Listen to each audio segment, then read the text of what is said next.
Morning everyone. आज हम बच्चों संविधान के विषय में चर्चा करेंगे। बीए पार्ट सेकंड का प्रथम प्रश्न पत्र है विश्व की प्रमुख शासन व्यवस्थाएं।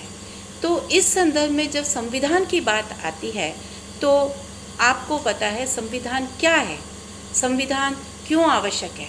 तो जैसा कि आप पहले भी पढ़ के आए हो और ये स्पष्ट है कि सभी देश में सही रूप से शासन को संचालित करने के लिए संविधान की आवश्यकता होती है। तो संविधान लिखित और अलिखित नियमों का प्रलेख है जिसके आधार पर किसी देश की शासन व्यवस्था को संचालित किया जाता है।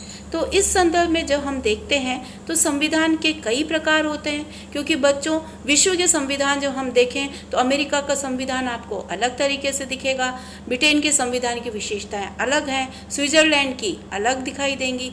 तो कहीं ना कहीं ये विशेषताएं वहाँ की भौगोलिक, सामाजिक, आर्थिक, राजनीतिक परिस्थितियों पर निर्भर करती है। और यही कारण है कि कोई एक सर्वमान्य सार्वभौमिक संविधान का निर्माण नहीं हो सकता है, क्योंकि सार्वभौमिक संविधान का निर्माण सभी देशों पर एक सा संविधान लागू नहीं किया जा सकता है। तो हम आज ब्रिटेन के संविधान के विषय में चर्चा करेंगे। आज ब्रिटेन के संविधान का जो स्वरूप है वो पहले ऐसा नहीं था, चूँकि ब्रिटेन का संविधान विकसित संविधान है। लगातार 14 वर्षों तक ब्रिटेन के संविधान का विकास हुआ है। वहाँ पहले राजतंत्रात्मक शासन व्यवस्था थी, फिर वहाँ पर लोकतंत्रात्मक शासन व्यवस्था आई।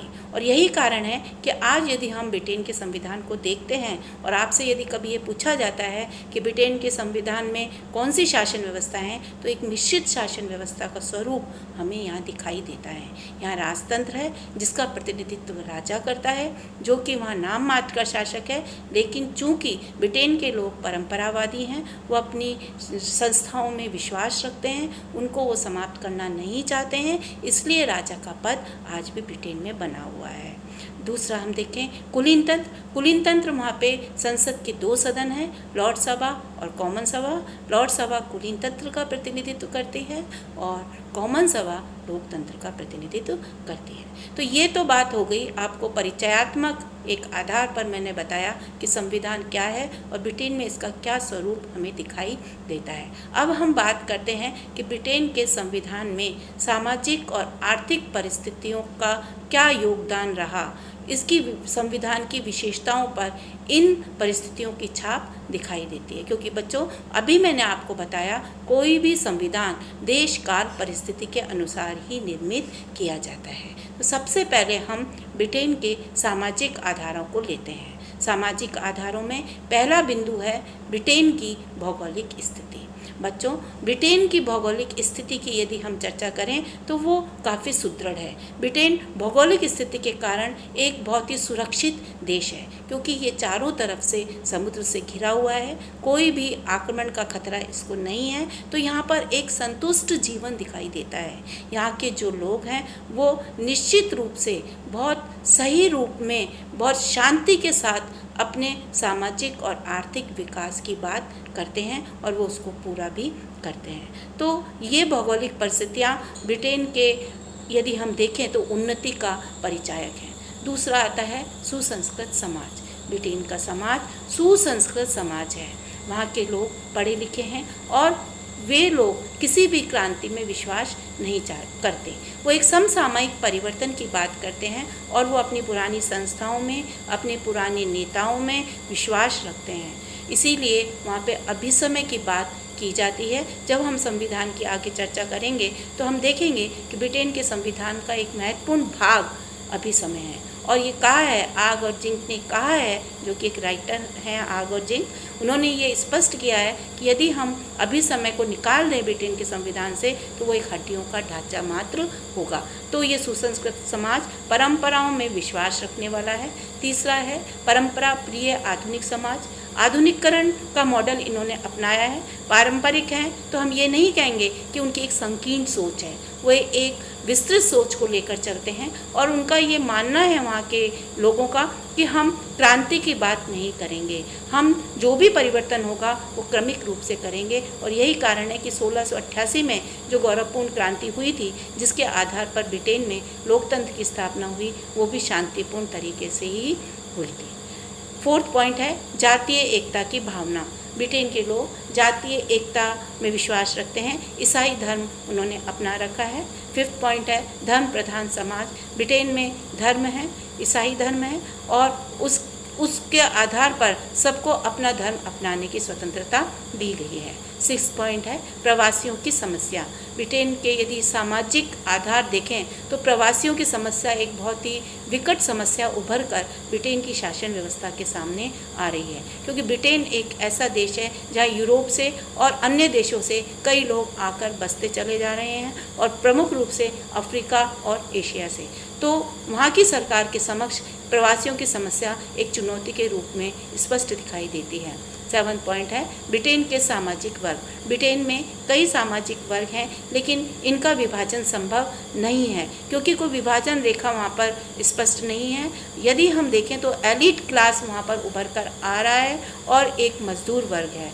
तो इस तरीके से हमें दो वर्ग वहाँ स्पष्ट रूप से दिखाई देते हैं, उदारवादी और अनुदारवादी। ब्रिटिश शिक्षा व्यवस्था का प्रभाव। ब्रिटिश शिक्षा व्यवस्था अपने आप में एक बहुत ही प्रभावी शिक्षा व्यवस्था है, चूँकि जैसा कि मैंने आपको बताया कि ब्रिटेन में एलीट क्लास यानी विशिष्ट वर्ग का प्रभुत्व है और शिक्षा व्यवस्था उन्होंने इस तरीके से की है कि हर बालक इस तरह की शिक्षा लेके कि वो अपने संविधान के जो उद्देश्य हैं उनके प्रति निष्ठा रखे, उसमें एक प्रशासकीय योग्यता का विकास हो सके। इस तरह की शिक्षा ब्रिटिश शिक्षा व्यवस्था का आधार है।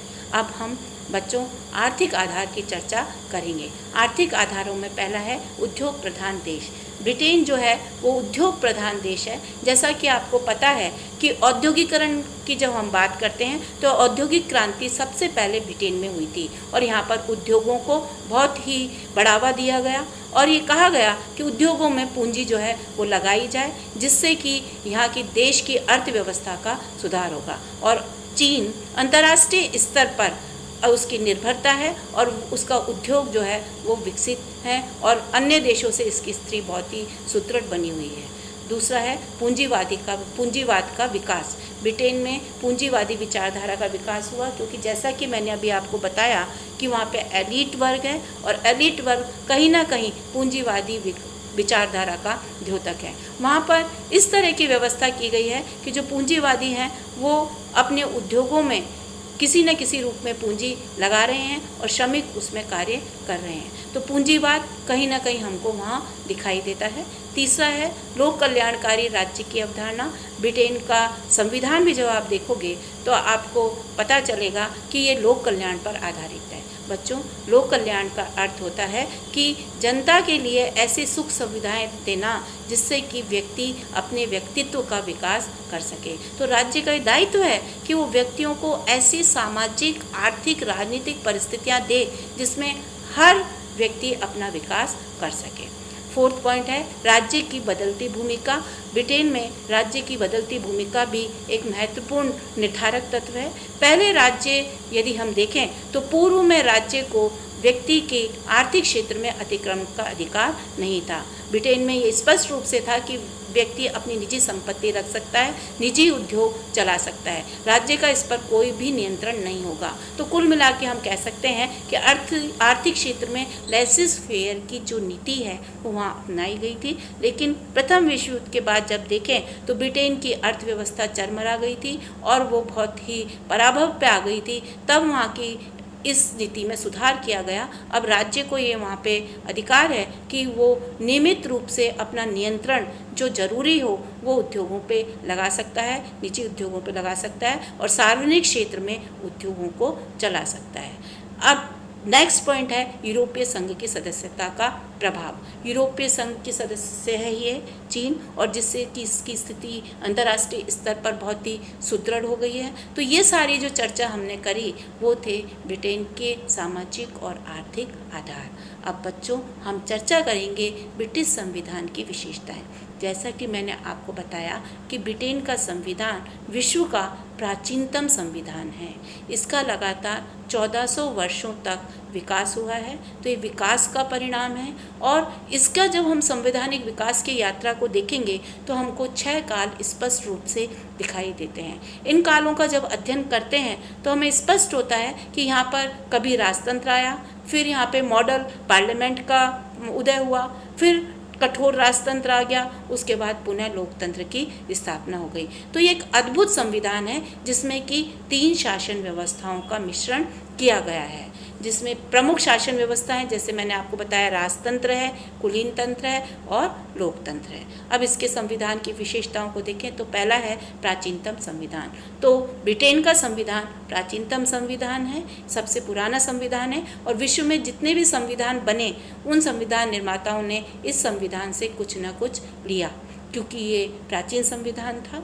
दूसरा है अलिखित संविधान। ब्रिटेन का संविधान अलिखित संविधान है। ये आपको विदित होगा कि संविधान के प्रकारों में एक तो लिखित संविधान होता है और अलिखित संविधान होता है। लिखित संविधान वह होता है जिसे देश काल परिस्थिति के अनुसार जिसका निर्माण किया जाता है। अलिखित संविधान जिसका कि निर्माण संविधान निर्मात्री सभा के द्वारा नहीं किया जाता, ये परंपराओं पर आधारित होता है। तो ब्रिटेन का संविधान परंपराओं पर आधारित है। पर बच्चों, हम ये नहीं कह सकते कि कोई संविधान लिखित है तो वो पूर्ण रूप से लिखित है, या कोई अलिखित है तो वो पूर्ण रूप से अलिखित है। ऐसा नहीं है। ब्रिटेन के संविधान में भी कुछ अधिकार दिए गए हैं, अधिकार पत्र आए हैं, जैसे 1215 का मैग्ना कार्टा जो कि एक महान अधिकार पत्र के नाम से जाना जाता है, वो वहाँ पे लिखित रूप से है, लेकिन कुल मिला के अलिखित संविधान के नाम से इसको जाना जाता है। तीसरा है विकसित संविधान। विकसित संविधान चूँकि इसका विकास हुआ है, पहले भी मैं आपको बता चुकी हूँ, तो ये विकसित संविधान है।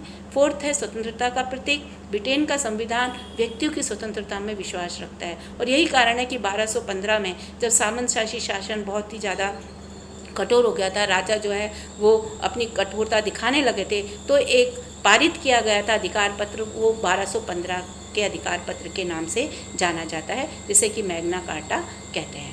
विश्वव्यापी प्रभाव। ब्रिटेन के संविधान का विश्वव्यापी प्रभाव रहा। सारे विश्व के संविधानों को इसने प्रभावित किया। हमारे भारतीय संविधान में भी संसदात्मक शासन व्यवस्था, विधि के शासन, ये सारी व्यवस्थाएं ब्रिटेन से ही ली गई हैं। संसदात्मक शासन व्यवस्था। ब्रिटेन का संविधान संसदात्मक शासन पर आधारित है। बच्चों, आपको पता है संसदात्मक शासन व्यवस्था क्या है या अध्यक्षात्मक शासन व्यवस्था क्या है? संसदात्मक शासन व्यवस्था और अध्यक्षात्मक शासन व्यवस्था के विभेदीकरण का आधार है कार्यपालिका और व्यवस्थापिका के संबंध। जिस तरीके से फर्स्ट ईयर में आपने पढ़ा है, लेकिन पुनः मैं आपका ध्यान इस ओर आकर्षित करती हूँ। संसदात्मक शासन व्यवस्था वह है जिसमें कार्यपालिका व्यवस्थापिका से ली जाती है। कार्यपालिका व्यवस्थापिका के प्रति उत्तरदायी होती है और इनमें गतिरोध की संभावना कम होती है। संसदात्मक शासन व्यवस्था में सर्वोच्चता जो अगर हम देखें तो शासन व्यवस्था है वो दोहरी शासन व्यवस्था होती है, एक तो नाम मात्र की और एक वास्तविक। नाम मात्र की शासन व्यवस्था राजा या राष्ट्रपति, जैसे कि अपने यहाँ तो राष्ट्रपति है और ब्रिटेन में राजा है, ये नाम मात्र के शासक हैं, और वास्तविक शक्ति प्रधानमंत्री और मंत्रिमंडल के हाथ में निहित होती है। ये तो संसदात्मक शासन व्यवस्था रही। अध्यक्षात्मक शासन व्यवस्था क्या है? ये वह शासन व्यवस्था है जिसमें कि कार्यपालिका और व्यवस्थापिका में घनिष्ठ संबंध नहीं होता। कार्यपालिका का गठन अलग तरीके से होता है और व्यवस्थापिका का गठन अलग तरीके से होता है। संसदात्मक शासन व्यवस्था जहाँ सामूहिक उत्तरदायित्व की बात करती है, वहाँ अध्यक्षात्मक शासन व्यवस्था में सामूहिक उत्तरदायित्व नहीं पाया जाता। तो अध्यक्षात्मक शासन व्यवस्था वह है जिसमें सारी शक्तियाँ राष्ट्रपति में निहित होती हैं, जैसे कि अमेरिका में। नेक्स्ट पॉइंट है एकात्मक शासन व्यवस्था। ब्रिटेन की संविधान की विशेषताओं में प्रमुख विशेषता है कि यहाँ पे एकात्मक शासन व्यवस्था है। अब एकात्मक क्या है और संघात्मक क्या है, ये भी आपको पता होना चाहिए। मैं स्पष्ट कर रही हूँ। एकात्मक शासन और संघात्मक शासन के विश्लेषण का आधार है शक्तियों का केंद्रीकरण और शक्तियों का पृथक्करण। ब्रिटेन में शक्तियों का केंद्रीकरण है, चूँकि मैंने आपको पहले बताया कि यहाँ की जो जनसंख्या है वो भी कम है, तो यहाँ पर सारी जो शासन शक्ति है वो केंद्र में निहित कर दी है, केंद्र राज्यों को देता है, और नागरिकता भी यहाँ पर एक ही पाई जाती है। तो कुल मिलाकर एकात्मक शासन व्यवस्था की विशेषताएं हैं एकल शासन व्यवस्था, इकहरी नागरिकता, शासन व्यवस्था के आधार पर जब हम देखते हैं तो यहाँ पर संसदीय सर्वोच्चता हमको दिखाई देती है। यहाँ पे गहरी एकल जो एकात्मक शासन व्यवस्था है, इसमें संसद जो है उसकी सर्वोच्चता होती है, न्यायपालिका दुर्बल होती है क्योंकि न्यायपालिका के पास न्यायिक पुनर्वलोकन का अधिकार नहीं होता है, इकहरी नागरिकता होती है। तो बच्चों, आज हमने इस संदर्भ में चर्चा करी कि ब्रिटेन के संविधान की क्या विशेषताएं हैं। तो आज हम इतना ही करेंगे। अगली क्लास में हम ब्रिटेन के अभिसमय की बात करेंगे कि किस तरीके से अभिसमय वहाँ पर कानून का रूप ले लेते हैं। धन्यवाद।